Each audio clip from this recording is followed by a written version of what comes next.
Hi, folks. Thanks for coming in. I'd like to go over my treatment plan for Mo if I could. Okay, first of all, I want to help educate her about what anxiety really is and kind of demystify it so that maybe she could perhaps think about carrying on despite her distresses.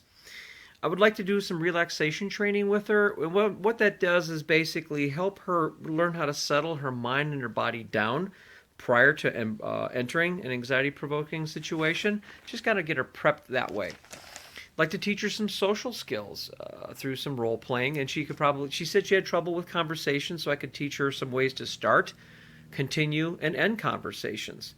Maybe through some self-disclosure by yourself or me, we can.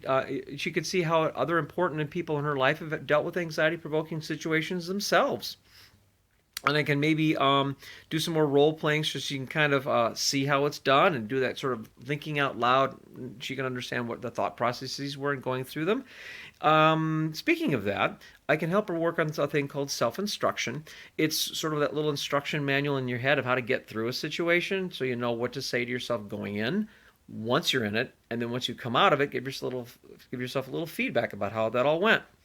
Um, then I would like to do it. That was all facilitative strategies, kind of getting her prepped. Now it's she's in it. That's exposure. That's dealing with it.